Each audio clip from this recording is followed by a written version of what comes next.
Assalamualaikum warahmatullahi wabarakatuh.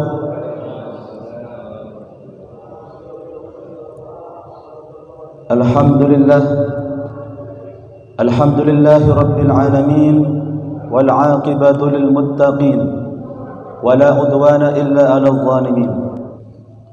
Faqad qala Allah ta'ala fi kitabihil karim, na'udzu billahi minasy syaithanir rajim.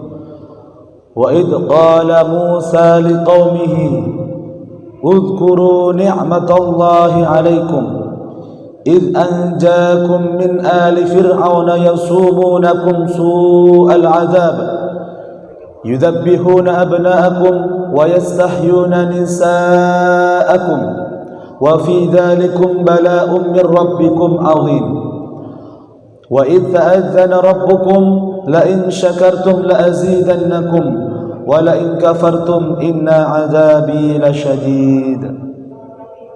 Sadaqallahul azim.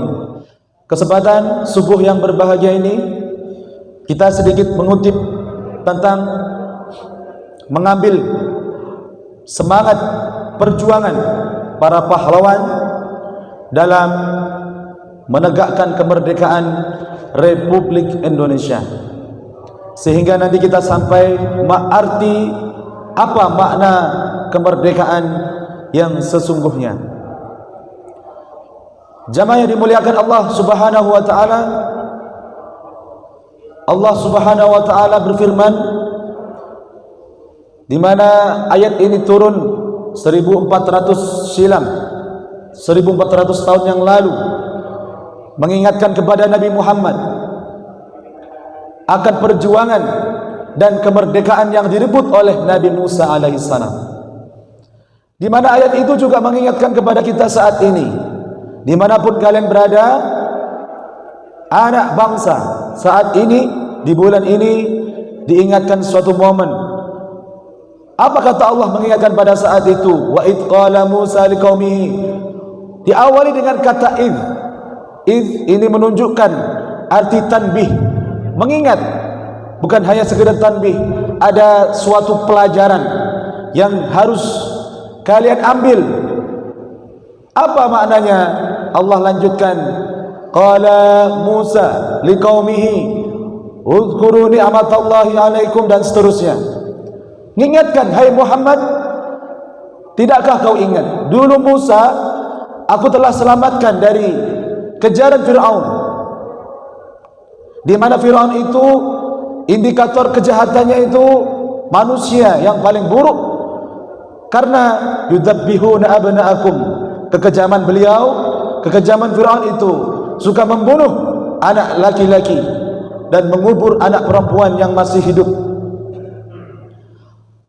Lalu Allah sematkan dalam dirinya, wa fi dzalikum bala'um min rabbikum 'adzim. Ini adalah suatu kejadian yang sangat keji menurut pandangan Allah Subhanahu wa taala.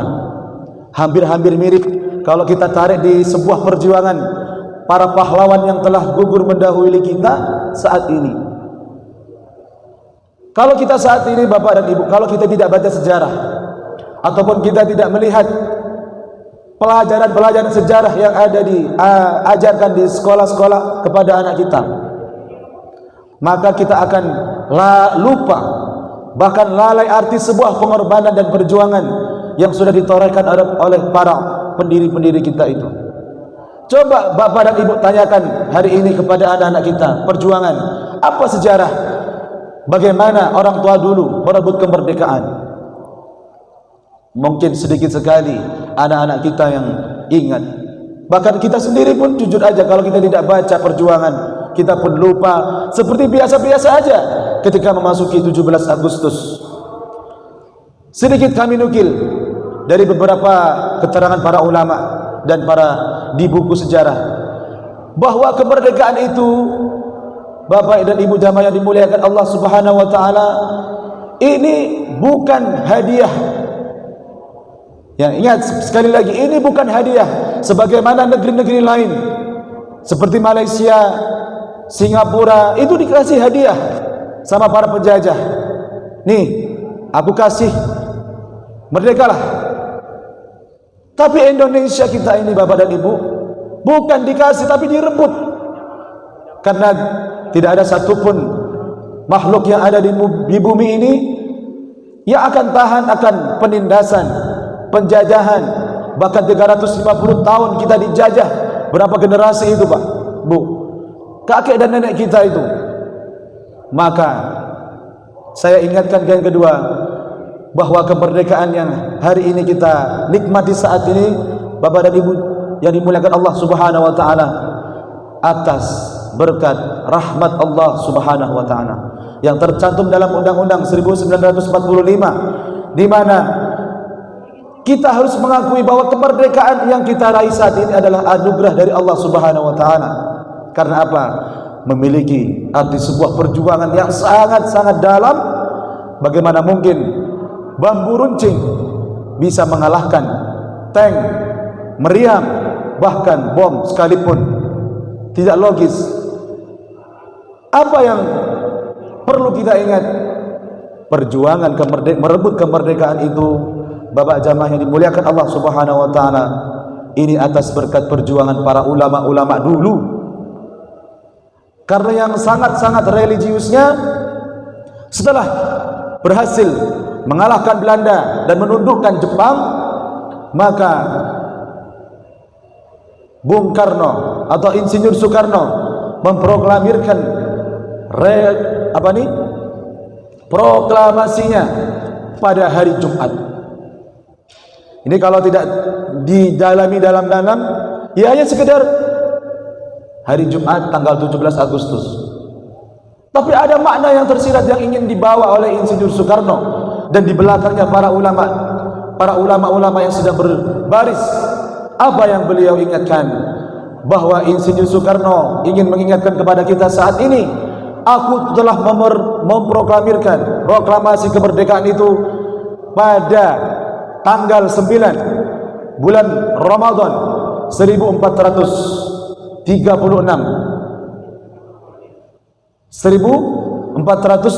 kalau tidak salah Hijriah. Sehingga saat ini bangsa negara kita ini menjadi bangsa yang merdeka. Apa jamaah yang dimuliakan Allah Subhanahu wa taala? Bahwa mereka para pendiri-pendiri dahulu itu berpuasa. Ya, ingat ya, berpuasa terlebih dahulu selama sepekan lamanya, ditambah lagi 3 hari atau 2 hari di bulan Ramadan, memilih hari Jumat, seakan-akan ini bukan hanya sekedar perjuangan manusia fisiknya aja, tetapi ini adalah berkat rahmat Allah Subhanahu wa taala. Maka Insinyur Soekarno memproklamirkan proklamasinya kemerdekaan itu di hari Jumat. Karena apa? Hari Jumat sampai saat ini kita yakini adalah hari yang paling mulia, Sayyidul Ayyam. Sayyidul Ayyam, maka diproklamirkan kemerdekaan di hari Jumat. Sebelumnya mereka bertahajud dulu malamnya, lalu berzikir, sahur, pagi-pagi mereka berpuasa di bawah terik sinar matahari. Mereka begitu gerilnya untuk menyusun teks proklamasi itu bersama Bapak Bung Hatta. Lalu setelah dibacakan proklamasi, para ulama-ulama dulu pun berdoa dan diaminkan oleh seluruh bangsa pada saat itu.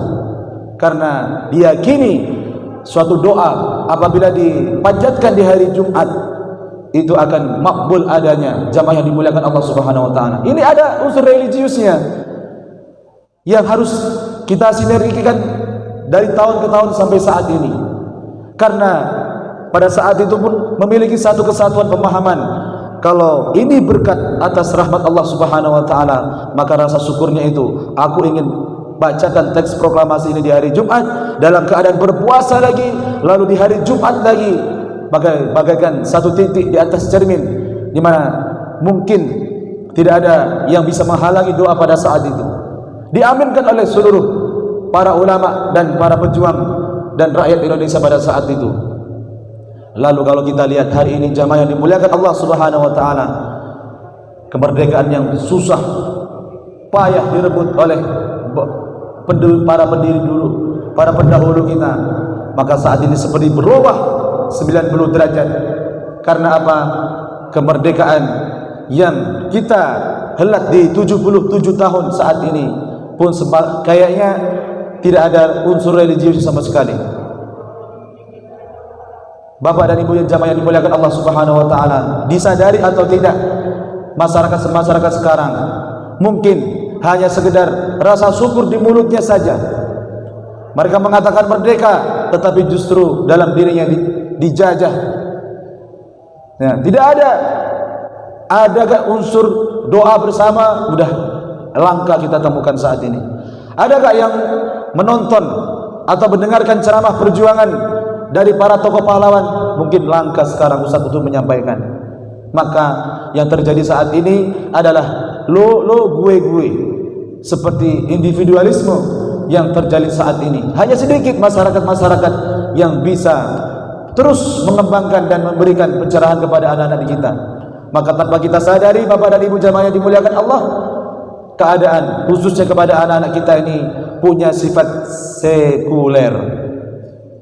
Karena unsur religiusnya sudah tidak ada lagi, hanya sekedar fisiknya saja, hormat bendera, lalu menyanyikan lagu kebangsaan. Maknanya apa? Tak ada. Habis Agustusan itu lagi.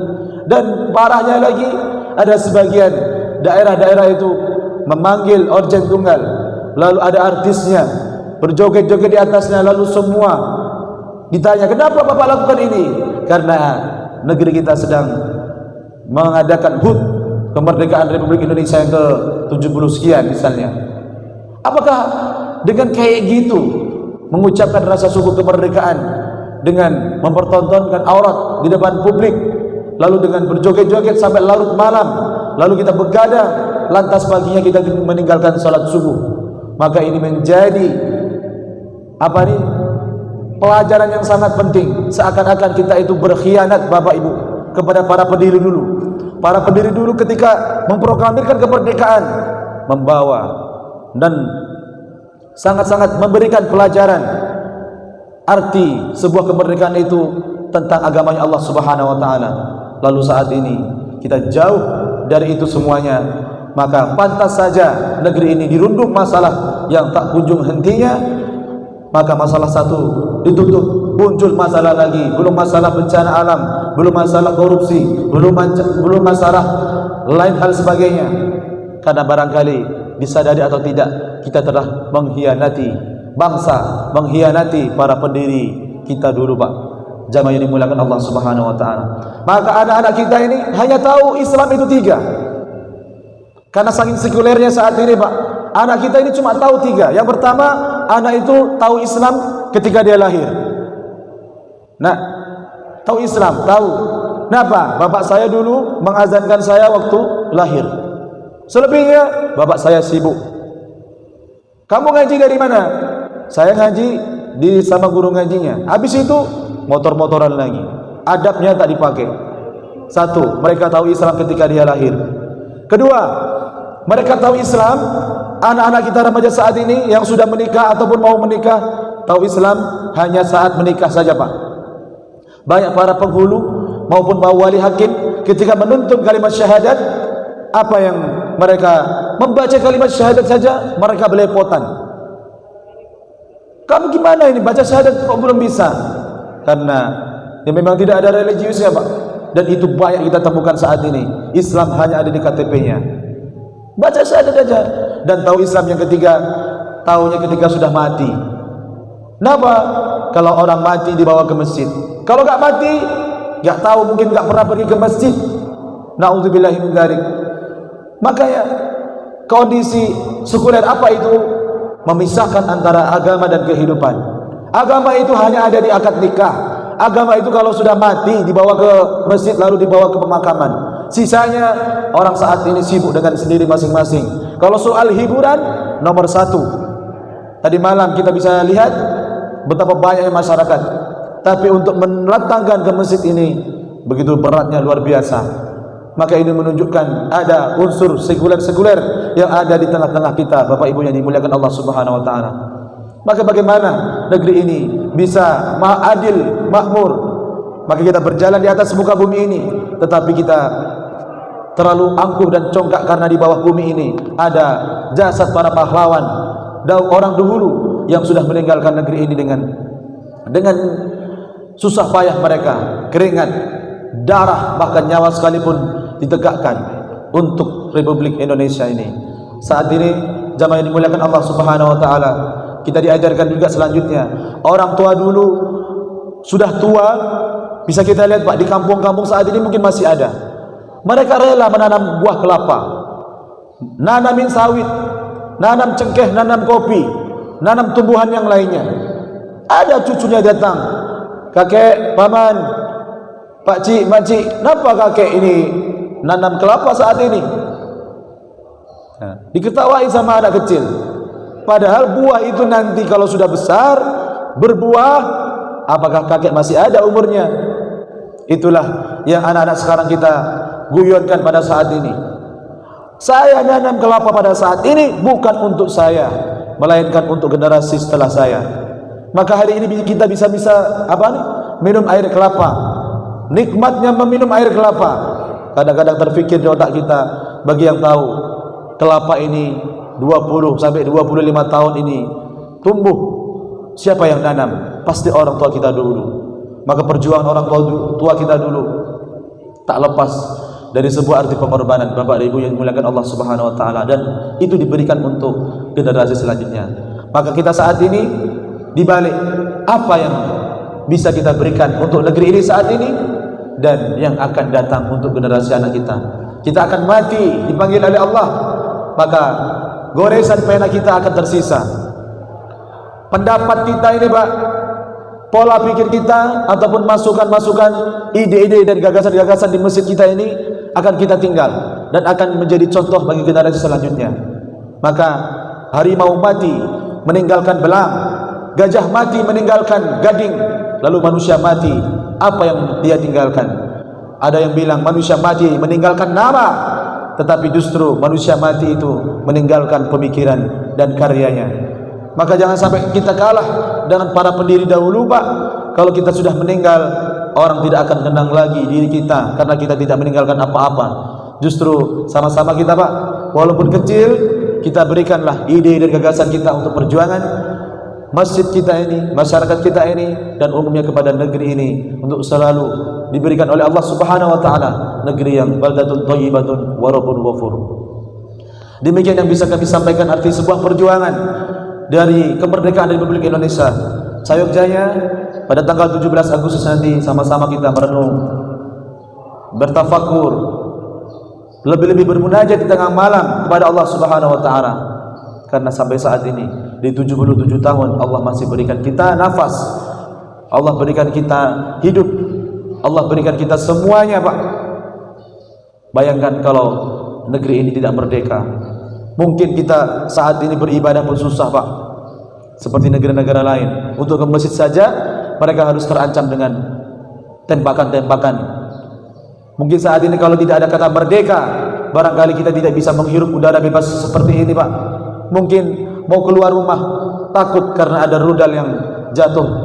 Mungkin barangkali saat ini andai kemerdekaan itu kita tidak bisa raih dan kita tidak bisa syukuri, mungkin kita tidak bisa bertemu lagi dengan keluarga kita.